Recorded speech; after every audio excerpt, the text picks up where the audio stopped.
Hello again. My name's Gabe Zollner. Just finished reading another interesting article. It's on Albwaba News. The title, In Egypt, What Happens at Morsi's Trial This Week Will Say a Lot About Sisi's Rule. Now, for those of you that are new viewers to my channel, or new subscribers to my channel, Mohamed Morsi was, for a brief period, the president of Egypt. He was actually put in that position, I believe, by the Arab Spring, which was fanned. The flames were fanned by both Hillary Clinton and Barack Hussein Obama. Now, according to what I've read and what I've posted previously, Mohamed Morsi, when Morsi and his wife lived in the United States in the 80s, were friends with guess who? Hillary Clinton and Billy Bob Clinton. You think there's sort of a connection there? In either case, Mohamed Morsi was eventually ousted as president, and he did a number of things that the Egyptian people weren't too impressed with. One of them was to try to force Sharia law upon them. They weren't ready for it. Most countries aren't ready for it if they have a choice. Now, Mohamed Morsi, I believe, was also implicated in what happened in Benghazi, Libya. If you've watched MOV 01868, you'll sort of understand why I just said what I did. And if you didn't watch MOV 01868, please consider doing so. I hope that Congressman Trey Gowdy spends a little time reviewing that as well. It might help him with his Benghazi investigation.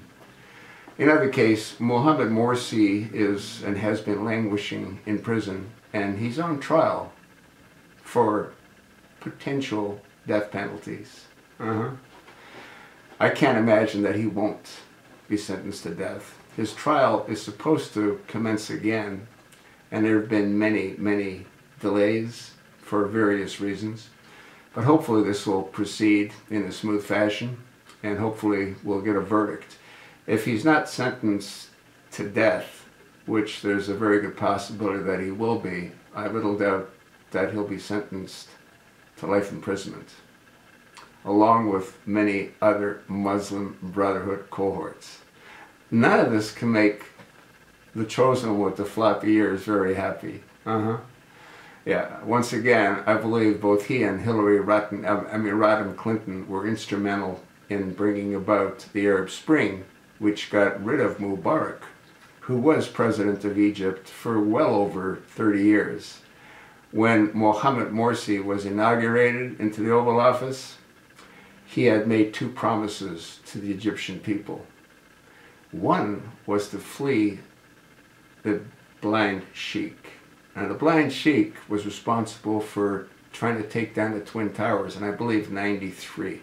And he is languishing in a federal prison in the United States. Mohamed Morsi again had promised the return of the blind sheikh, which ties into the Benghazi scenario. Again, MOV 01868. The pieces of the puzzle all fit. Benghazi is the key. You know what amazes me? Is that video has not gone viral. It's less than 10 minutes in duration, and it provides specific, what I believe to be accurate, detailed information as to why Benghazi took place.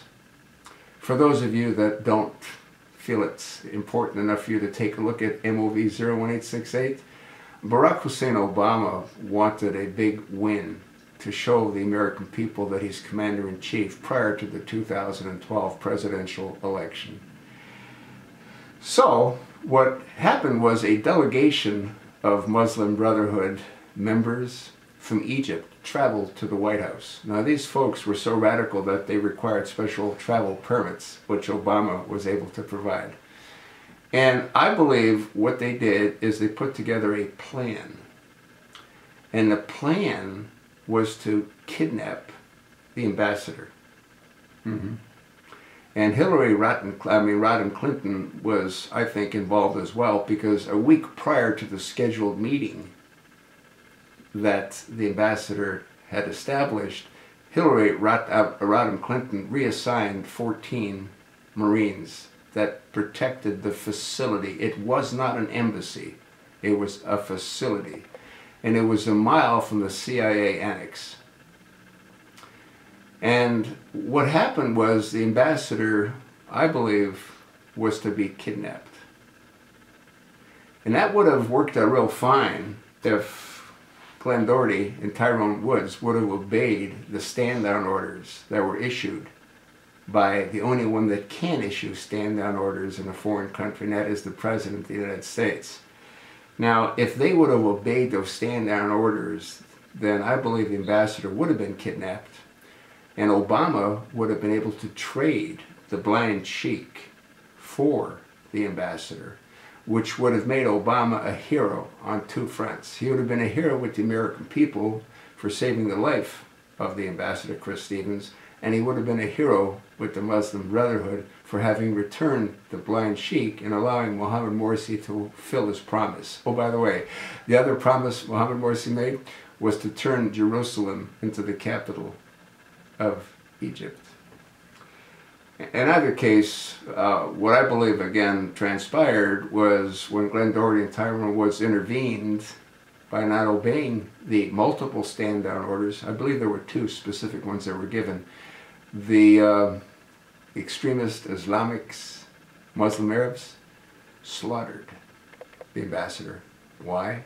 Because Glenn Doherty, Tyrone Woods, and two other operatives killed 60 before they themselves were murdered by these Islamic extremist savages. That, my friend, is why I believe Benghazi happened, and the events that I outlined, I did that over 2.5 years ago, right after the event first took place. In either case, you might want to take a look at MOV 01868, and if you agree with my synopsis, pass it along. Let's try to get that particular video to go viral. The more people that know, the better off we all are. But then again, it might be too late. So now that you've got an idea as to what took place with Mohammed Morsi, let's see what happens with his trial. Let's see what kind of sentence he's given. I told you what I think. Let me know what you think.